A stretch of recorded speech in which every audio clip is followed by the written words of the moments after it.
Assalamualaikum warahmatullahi wabarakatuh. Kita panjatkan puji syukur yang setinggi-tingginya kehadirat Allah Subhanahu wa Ta'ala, yang mana memanggil kita, mengizinkan kita untuk senantiasa berizki, berzikir kehadirat Allah Ta'ala.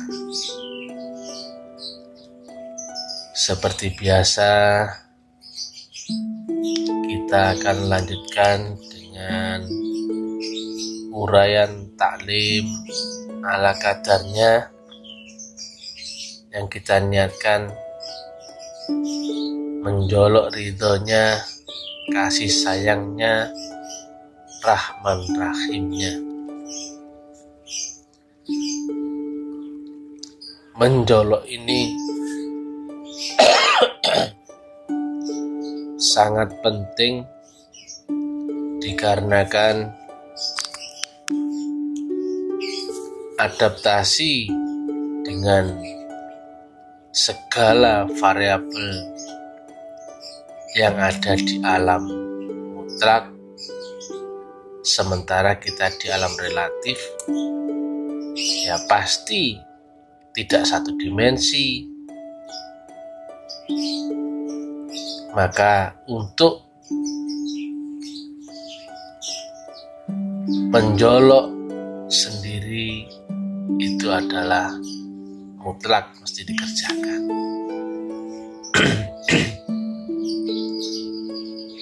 Segala sesuatu yang turun dari sisi yang maha mutlak nggak akan bisa turun kalau nggak dijolok, dan itu hanya jalannya satu-satunya ya lewat jalan itu. Dimensinya beda, alamnya beda. Ibarat ya, kalau Allah di langit, kita di bumi kan gak nyambung, makanya mesti dijolok.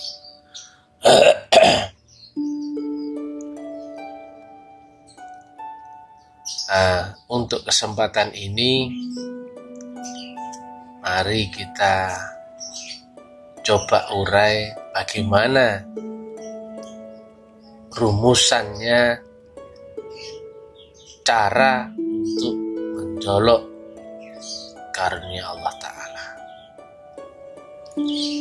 Segala sesuatu yang dari alam ketuhanan, baik itu ridho,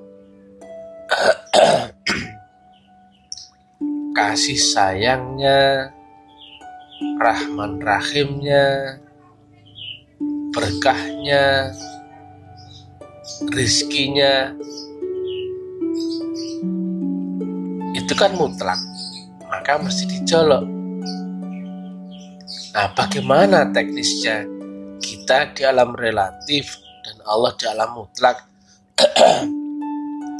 supaya ketemu bagaimana itu caranya? Karena pelajarannya nggak ada lagi lafal dan huruf, tidak bisa ditangkap panca indera teknis menjolok itu. Nah, mudah-mudahan kita coba urai.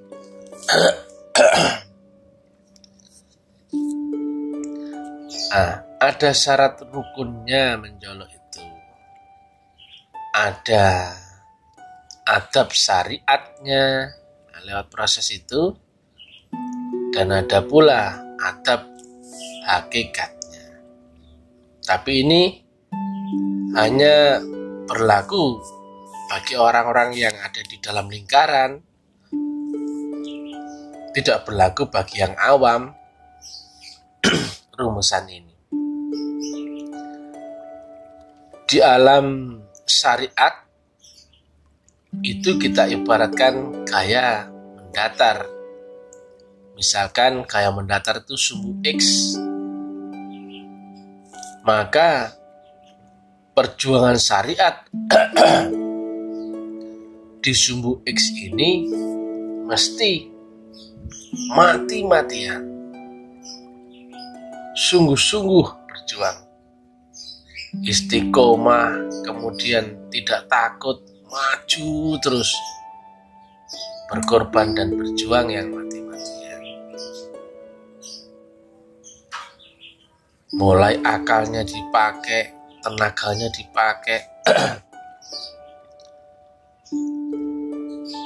Dan yang hukum kedua, sumbu kedua adalah sumbu vertikal. Yang dimisalkan sumbu itu adalah sumbu E, Y. Itu yang biasa disebut hukum hakikat. Tadi kalau mendatar kan hukum syariat, yang ini hukum hakikat. Dipasrahkan luar biasa. Hadap kolbunya itu merendah serendah-rendahnya. Berbeda. Kalau hadap syariatnya tadi kan berjuang sekeras-kerasnya, mati-matian sampai tidak kuat lagi. Memang pasti begitu. Bukan kita mengukur diri sampai kita capek, enggak. Sampai kita bikin batasan sendiri, sudah cukup saya berjuang, enggak. Syarat rukunnya adalah sampai mati-matian. Sedangkan hakikatnya yang sumbu vertikal tadi adalah dengan memasrahkan dirinya serendah-rendahnya di hadapan Allah Ta'ala. Nah, itu kan sulit prakteknya. Bagaimana itu mengkondisikan berjuang yang semaksimal mungkin, tapi juga pasrah luar biasa, kan sulit. Jasmaninya berjuang sungguh-sungguh, rohaninya pasrah. Tapi ini hanya bagi orang-orang yang telah ketemu jalan rohani. Yang sumbu A dan sumbu X tadi mesti dikerjakan di dalam lingkaran sistem ketuhanan. Itu kalau orang-orang di luar sekolah ini ya belum tahu apa itu lingkaran sistem ketuhanan. Dan urusan-urusan horizontal tadi mesti menggandeng atau mengaitkan dengan visi misi ketuhanan. Artinya itu adalah kunci ibadah. Kalau nggak ada itunya, berarti ya bukan ibadah. Ada visi misi ketuhanan yang dikaitkan di dalam jolokannya tersebut. Itu yang nanti akan ada benang merah antara semua yang kita kerjakan itu bisa bernilai ibadah. Karena tujuan penciptaan manusia kan bukan untuk jadi karyawan atau jadi guru atau jadi petani, bukan. Tujuan penciptaan manusia adalah untuk menyembah dan beribadah. Nah, bagaimana caranya beribadah kan itu? Beribadah bukan terbatas dengan syahadat, salat, zakat, puasa, haji atau rukun iman, bukan. Ibadah itu adalah idealnya semua yang dikerjakan manusia di alam dunia ini semata-mata tujuannya adalah untuk ibadah. Wa ma khalaqtul jinna wal insa illa liya'budun. Nah, kunci seluruh amal kita akan bernilai ibadah apabila telah menggunakan rumus tersebut, mengaitkan dengan visi misi ketuhanan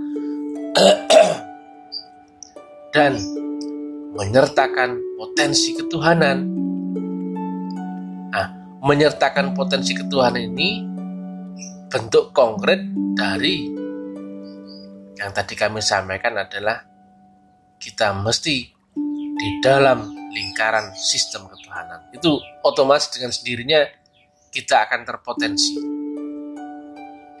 Nah, adanya gaya syariat atau hukum mendatar tadi yang kita kiaskan sebagai sumbu X, dan ada pula sumbu vertikal hukum hakikat yang kita kiaskan sebagai sumbu E.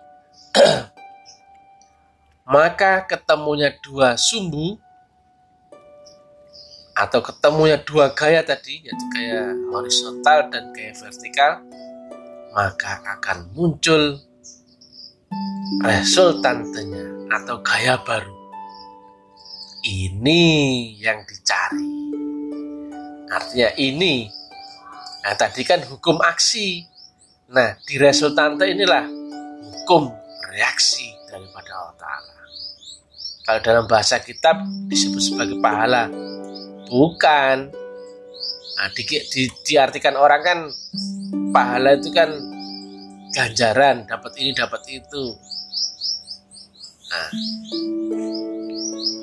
sebenarnya bukan seperti itu.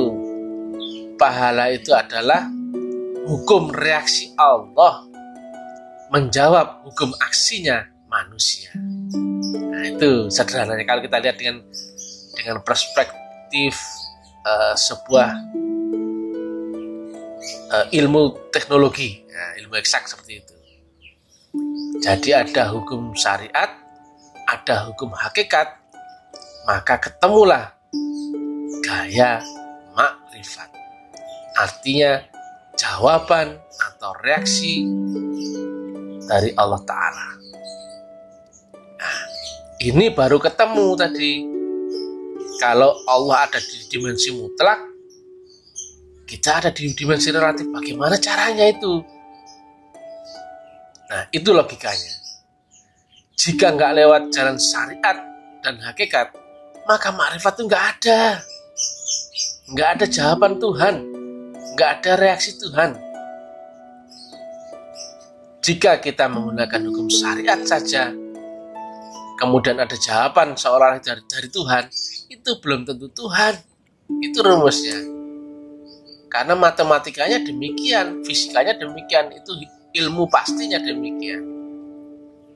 Jika ada dua gaya yang saling mempengaruhi, maka akan ketemu gaya baru. Jika ada dua sumbu A dan X itu ketemu, maka akan membentuk sumbu R atau resultantenya. Itu rumusnya. Sedangkan adaptasi jolokan itu pun belum tentu tepat sasaran, karena sulit adaptasinya. Karena itu ada di dalam hati kita sendiri. Ada variabel keikhlasan, kesungguh-sungguhan, kemudian ada hijab pamrih, hijab harap. Semuanya macam-macam. Itu ada di dalam diri sendiri, tidak terbaca orang. Tetapi jika rumusnya orang itu di dalam lingkaran sistem ketuhanan dan melakukan jolokan syariat dan juga jolokan hakikat, maka kita sama sekali nggak boleh menilai atau menyalahkan apa yang terjadi berproses dari orang tersebut. Karena dia telah ada di dalam genggaman Tuhan sebetulnya. Maka ini yang dulu berproses di dalam rasul-rasul dahulu, ada yang dimusuhi orang, dianggap gila, dianggap tukang sihir, diusir, dilempar, kemudian diludahi dan sebagainya. Ada proses di dalam lingkaran itu. Yang itu sudah bukan lagi terbaca akal indrawi kita, karena dia atau orang itu telah beradaptasi dengan alam ketuhanan itu sendiri. Kita nggak mungkin bisa menjangkaunya. maka nggak boleh menilai, nggak ada hak sama sekali menilai orang itu. Karena itu adalah rumus pelajaran mutlak yang turun dari sisi yang mutlak. Jadi kalau hukum syariat semuanya sudah bisa, bahkan orang awam pun sudah bisa. Tapi hukum hakikat itu menyertakan potensi ketuhanan, itu wajib. Gak mungkin enggak, karena gak mungkin menuju alam yang maha mutlak dengan potensi relatif kan gak ketemu. Maka rumusnya menuju Allah yang mutlak mesti menggunakan faktor yang mutlak. Nah, faktor mutlak itu diawali awalnya ya lewat penanaman nur, berupa nur iman dan nur kitab. Selanjutnya kita akan diberi sistem ketuhanan atau lingkaran sistem ketuhanan. Patokannya di situ. Jadi orang kalau menjolok apa-apa yang turun dari sisi Allah Ta'ala, karena sifat mutlak Allah Ta'ala kan berarti tidak terdefinisi, juga tidak terbatas. Padahal kita terdefinisi juga terbatas, gak ketemu. Maka kita ulang lagi ya biar lebih jelas. Segala sesuatu yang turun dari sisi Allah Ta'ala itu sifatnya top down, bukan bottom up. Baik itu ridho, rahman rahim, barokah, rahmat, syafaat dan sebagainya. Yang itu undefined dan unlimited, tidak bisa diurai dengan kata-kata ataupun tidak ada wujudnya, hanya berupa potensi. Yang itu jika masuk ke portalnya manusia dari alam metafisika akan berubah menjadi alam fisika. Imateri akan berubah menjadi materi. Jika kita mengeksplorasi metodologi itu ya rumusnya akan ketemu. Ayat tidak akan mendatangkan mudarat bumi dan langit bagi siapa yang beserta dengan aku. Itu janjinya. Nah, bagaimana itu membuktikannya? Ya ini jolokannya. Jadi lewat hukum syariat, semua orang bisa kalau hukum syariat. Tapi kemudian dipadukan dengan hukum hakikat, mesti beserta potensinya, kemudian adaptasinya ini dengan merendah serendah-rendahnya, sampai jalan dua-duanya antara syariatnya dan hakikatnya, sampai ketemu titik batas kemampuan manusia. Makanya itu yang kita sebut di awal adalah berupa mati-matian. Dan mengerjakan rumus itu mesti di dalam lingkaran sistem ketuhanan, dan mengaitkan apa-apa yang dijolokkan itu harus menyertakan visi misi ketuhanan. Demikian yang bisa kami sampaikan. Assalamualaikum warahmatullahi wabarakatuh.